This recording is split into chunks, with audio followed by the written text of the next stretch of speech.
Before this video starts, I'd just like to make an announcement. I have the Liberal Tears mug for $14.99 on my website. It is the first link in the description if you want to go pick one up. Don't worry if it breaks when it comes to your house. I'll send you another one for free out of my pocket. I don't care. I want you to get your Liberal Tear mug. It comes in Liberal Tears white with the face, black with the face, white without the face, and black without the face. So pick whichever one you want, and it'll come to your door in about 3 to 5 days. So that should be epic. First link in the description. Thank you. Let's go on with the video. And he joins us now. Mr. Gowdy, thanks a lot for coming on. Yes, sir. Thank you. So it does seem, in light of the foreign policy developments of the past month or so, where the United States has assumed a hostile posture toward Russia, that most people have kind of decided, you know, how would Trump be doing the bidding of Vladimir Putin when he and Putin are so at odds? So why, given that, is this going forward? Well, I think some of the folks initially who thought that that was the motive behind, you have to accept as accurate that Donald Trump colluded and coordinated with the Russians, right, and that they had a motive to help him. So all of those assumptions had to be made before you can then say, but he's taking a more belligerent stance towards Russia, therefore that must not be true. I start at ground zero. What happened in 2016, whether it was Russia or another foreign actor, did they try to interfere with our election? What was our response in 2016? Not 2 months ago, 2016. What did we know? What did we do about it?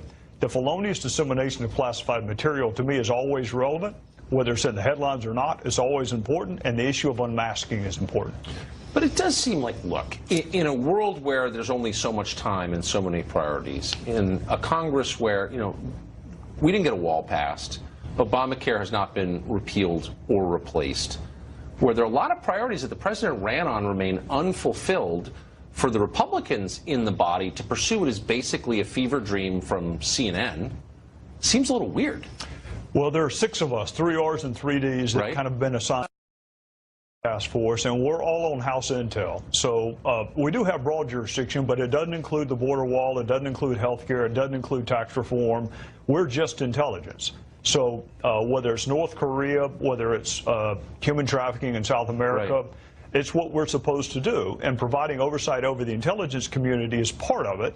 So the Intel Committee has a robust jurisdiction, but this is part of it. No other committees of Congress, to my knowledge, are holding hearings, not on the House side. And quite frankly, Tucker, we have time. Those of us that are on Intel, we can't talk about we can't talk about North Korea. We can't talk about other things that we are investigating.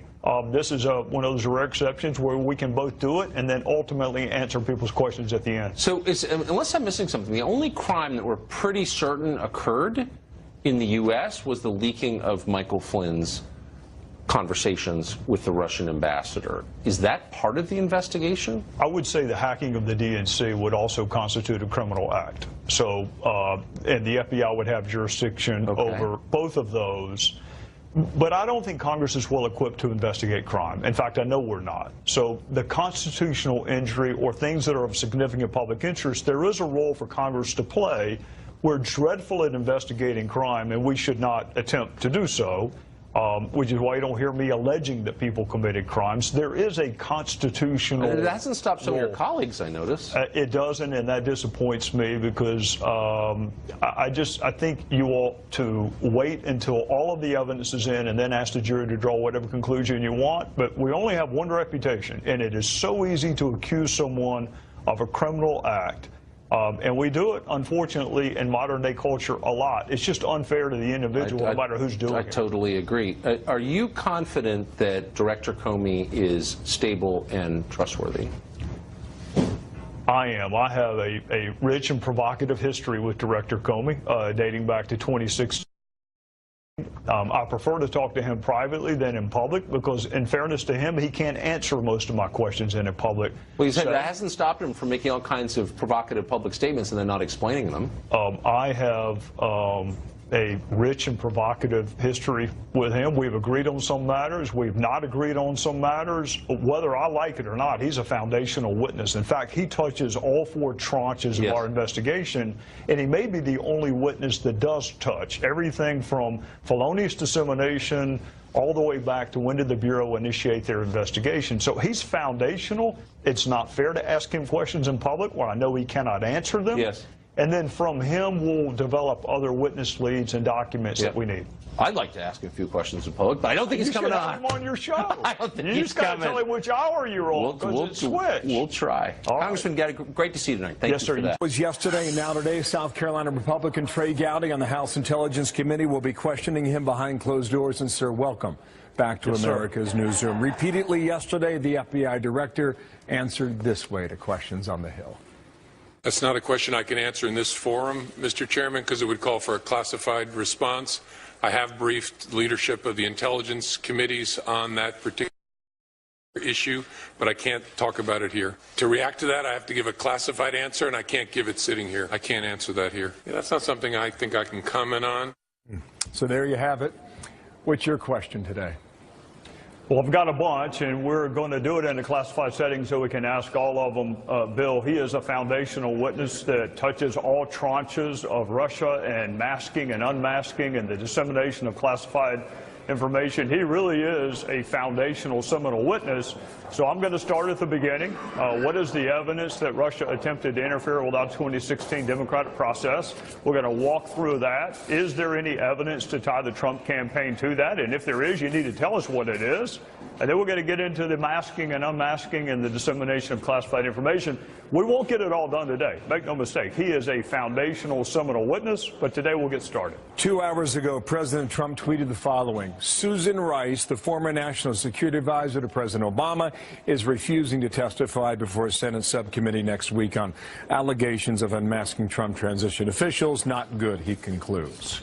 She has rejected the invitation to appear publicly on Monday. What do you make of her case, Susan Rice? Well, there are a couple of things there. She rejected an invitation. There are other ways to invite people other than via letter. There are things called subpoenas. You shouldn't have to use them with a former national security advisor, but if you do, you do. Susan Rice is also a very important witness. It may be that she concluded that public setting would not enable her to answer the questions that the senators are going to have, which is why we're going behind closed doors today. That's where most of these interviews ought to take place, given the subject matter. But she's a really important witness. And I'll say this, Bill, members of Congress don't pick the witnesses. Lawyers don't pick witnesses. The facts pick the witnesses. And whether Ambassador Rice likes it or not, she's a really important fact witness. Well, Democrats would argue James Comey screwed up. Should have kept his mouth shut, not gone public in late October. Are they right? I don't know what doors Director Comey saw. I can tell you this, he's not the reason. I don't think he told Secretary Clinton to have her own server. I don't think he told her to give disingenuous answers to questions throughout the campaign. I don't think he told Anthony Weiner to communicate via text with underage girls. So I don't see how any of this is Jim Comey's fault. He's got a really tough job. Someone was going to criticize him no matter what he did. He did what he thought was right. But I reject the notion that Jim Comey is the reason that we have President Trump. Secretary Clinton at some point ought to do a little self-reflection and go back and reflect on her own decisions, which led Director Comey to have to make the call he did. Take you back to last July, Phoenix, Arizona, on the tarmac. James Comey brought it up yesterday. He answered it this way. The capper was, and I'm not picking on the Attorney General, Loretta Lynch, who I like very much, but her meeting with President Clinton on that airplane was the capper for me. How does that change now in light of where we are today on your investigation? Well, it doesn't impact our investigation. We have a new Attorney General. Loretta Lynch is gone. The decision to meet with the spouse of the target of an ongoing criminal investigation, you know in your first year of law school not to do that. So Loretta Lynch is going to have to explain her thought process there. Director Comey says that was the straw that broke the camel's back. I have no reason to contradict it. Do you think that was the original sin in all of this? I don't know. I don't know what the original sin was. It was a very complicated fact pattern, exacerbated by the fact that we were in the throes of a presidential election. Director Comey felt the need to update Congress on his previous testimony, and he thought this was the way to do it. But again, Bill, who is responsible for the entire fact pattern up to that decision? It's not Jim. It's fault that Loretta Lynch met with Bill Clinton, and it's not his fault that she had this curious email arrangement with herself. I'm blaming the warden. That means in every answer you're given, the original sin comes back to Hillary Clinton's server. Because had she not set it up, we would not be where we are today. That's what you're saying. I'm reluctant to use theological terms like original sin, but that decision to have her own unique email arrangement with herself and then keep it quiet for 2 years was a really bad decision. Sir, thank you for your time. Trey Gowdy Yes, on the sir. Hill, it's not over today. That's what you say, right? How much That's longer? right. Well, we're just starting today. We've got perhaps 100 witnesses we need to talk to, and we're going to get through 2 of them today. We're going to do it the right way, and however long it takes to be able to tell your viewing audience what happened last year, that's how long it'll take. Thank you for being here. Trey Gowdy, Yes, sir. as he goes behind closed doors. Thank you. For the FBI. Joining us now, Republican Congressman Trey Gowdy of South Carolina. He's a key member of both the Intelligence and Judiciary Committee. Senator, thanks so much for joining us. Yes, sir. Thank you. What did you think of the testimony from the FBI director on Capitol Hill today? Same thing I thought this time last fall. He has a very difficult job. Tough facts make for tough conclusions. I do understand the frustration of my friends on the other side. But the reality is, I think Secretary Clinton is primarily responsible for the position that Director Comey found himself in. But I do admit difficult facts make for unusual conclusions. You serve on the Intelligence Committee in the House. The top Democrat on that committee, Adam Schiff, he had this to say about Comey's testimony in a tweet. Real choice was not conceal or speak. Comey spoke about Clinton and concealed Trump investigation. Real choice was to abide by DOJ, Department of Justice, policy or violate. So he's suggesting there was a double standard. Do you agree with him? Well, I think it was an unusual case. Keep in mind, Loretta Lynch recused herself, or at least removed herself. Wasn't a formal recusal because she met on the tarmac with the spouse of a suspect of an ongoing investigation. So every part of it was difficult. This is the way I would kind of distinguish those 2 fact patterns. He told us at the end of the investigation that he was not going to pursue charges against Secretary Clinton. That's a little bit different than having that conversation on the front end of the investigation, although in this case, he has told us on the front end. He told us last time we had a public hearing that there was an investigation, either intelligence or quasi-criminal investigation, into matters surrounding Russia's efforts to interfere with our election. I viewed his press conference with Secretary Clinton as explaining his non-charging decision. If he wants to do that at the end of the investigation with Russia, he's welcome to do so. It's unusual to have that press conference on the front end of an investigation. The president tweeted last night ahead of today's testimony, I'll put it up on the screen, FBI Director Comey was the best thing that ever happened to Hillary Clinton, and that he gave her a free pass for many bad deeds. The phony Trump-Russia story was an excuse used by the Democrats as justification for losing the election. Perhaps Trump just ran a great campaign. Do you agree with the president's claim, Congressman, that Director Comey gave Hillary Clinton a, quote, free pass? Well, I don't know what he means by free pass. I disagree with Director Comey, and there's a tape to back it up on his interpretation of the elements required to make a successful prosecution. We had quite a lengthy conversation about intent. Keep in mind, Director Comey didn't say the elements of that offense were not met. He said she lacked the intent to break the law, which, as you probably know, Wolf, is rarely proven with direct evidence, almost always circumstantial evidence. I do disagree with Director Comey's conclusion. I don't know what the president meant by free pass. I think the press conference that Director Comey gave was an attempt to explain an unusual conclusion, which is you meet the elements of the offense, but we're not going to prosecute you regardless because we can't the issue of specific intent. What about the president's claim that this whole Trump-Russia investigation, in the president's word, is phony? Our investigation is not phony, Wolf. There are 4 tranches to it. I'm happy that we have begun. We need access to all of the documents, but anytime a foreign power seeks to interfere or influence the outcome of our election, that is an American issue to me. It is not a political issue. So too with the unmasking of U.S. persons' names, and so too with the dissemination of classified information. I think all of these tranches are really important. I am glad that the committee is back on track to the extent some people thought it was not.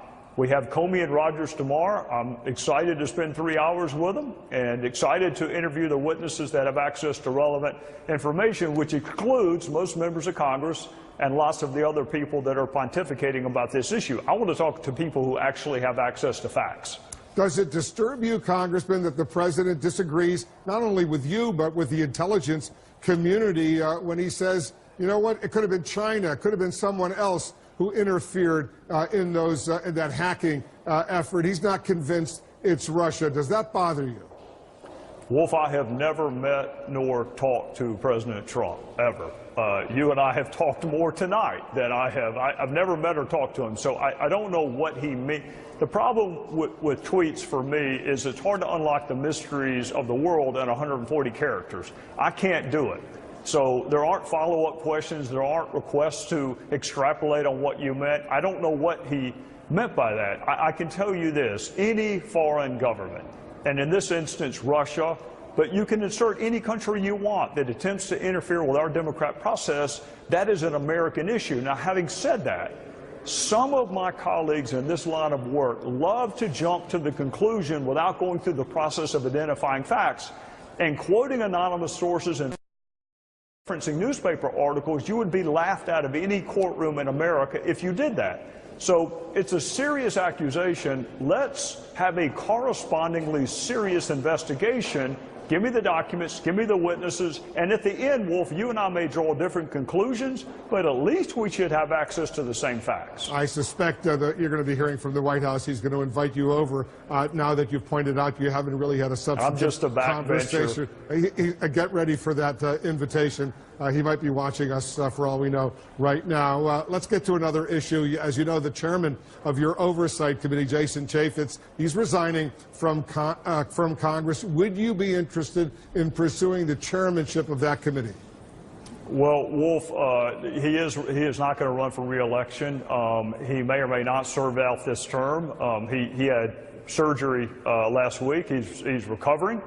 He's doing well. So I don't know if there's going to be a vacancy. I have never looked in the mirror and saw the chairperson of a committee before, but I am interested in all three facets of the Oversight and Government Reform Committee. I am interested in oversight, but I'm also interested in the reform. I would need to talk to my colleagues and have a frank conversation with them about whether or not they thought I had the requisite characteristics they were looking for. So we'll see when and if Jason leaves during this term, but my immediate concern is his well-being. He's a very good friend. I care about him as a person. I want him to get better, and if he serves out this term, more power to him, and if he doesn't, then I'll come back on and you and I can discuss it. Yeah, we hope his surgery on his foot was successful as well. I know he's coming back for this vote. Speaking of this vote, the health care bill in the House of Representatives, do you expect that there will be a yay, 216 votes that will allow this bill to go forward to the U.S. Senate? Wolf, if I knew the answer to that question, I would probably go buy a lottery ticket in South Carolina. I don't. Being in leadership is an impossible job, which is why so few of us raise our hands and volunteer. I don't know if we have the requisite number of votes, and I frankly am not smart enough to know the politics of calling for a vote if you don't have the requisite number of votes. I know that people are working awfully hard on it, and I assume that they are working in good faith, both the more moderate wing of our conference and also the Freedom Caucus. I know leadership is working very hard. Our committee chairman produced a product. So I hope we have a vote, but I don't know that anybody can tell you whether that vote will take place tomorrow. Do you believe it will do enough to help South Carolinians in your district who have pre-existing conditions get through and have the adequate medical treatment and insurance they need? Well, Wolf, I have some of those people in my very own family, and I have met with scores of people since January whose families are in that exact same condition. I don't know a single Republican that does not want to take care of people with pre-existing conditions. I am fine for my friends on the other side of the aisle or the other side of this issue to question the legislative product. Where I do draw the line is on us questioning one another's motives. I don't know a member of the House, from Joey Kennedy, who happens to be a friend, to Mark Meadows in the Freedom Caucus, that doesn't want to take care of sick people who have pre-existing conditions and allow them the opportunity to have continuous service at a rate they can afford. The means by which we get there, reasonable minds can differ, but you can put me in the take care of people with pre-existing conditions category. Let me just press you, Congressman, yes or no? Does the current legislation that you're going to vote on maybe as early as tomorrow take care of people with pre-existing conditions?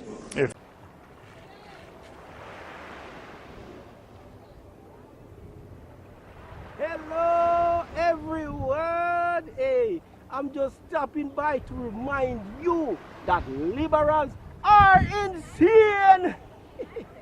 Social justice warriors are becoming more violent and triggered than ever before. Anyways, be sure to subscribe to KGPTV on YouTube and have a blessed day. Yeah, man. Before this video starts, I'd just like to make an announcement. I have the Liberal Tears mug for $14.99 on my website. It is the first link in the description if you want to go pick one up.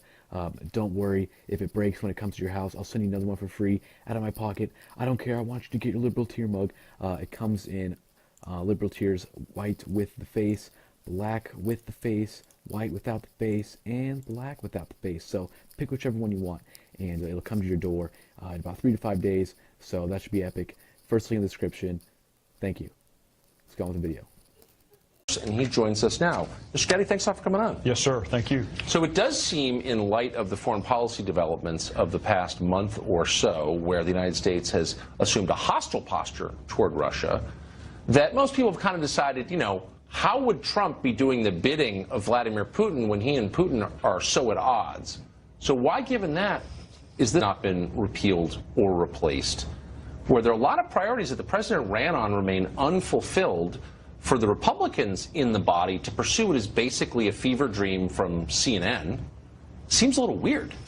Well, there are 6 of us, 3 R's and 3 D's, that kind of been assigned task force, and we're all on House intel. So we do have broad jurisdiction, but it doesn't include the border wall, it doesn't include health care, it doesn't include going forward. Well, I think some of the folks initially who thought that that was the motive behind, you have to accept as accurate that Donald Trump colluded and coordinated with the Russians, and that they had a motive to help him. So all of those assumptions had to be made before you can then say, but he's taking a more belligerent stance towards Russia, therefore that must not be true. I start at ground zero. What happened in 2016, whether it was Russia or another foreign actor, did they try to interfere with our election? What was our response in 2016? Not 2 months ago, 2016. What did we know? What did we do about it? The felonious dissemination of classified material, to me, is always relevant. Whether it's in the headlines or not, it's always important, and the issue of unmasking is important. But it does seem like, look, in a world where there's only so much time and so many priorities, in a Congress where, you know, we didn't get a wall passed, Obamacare has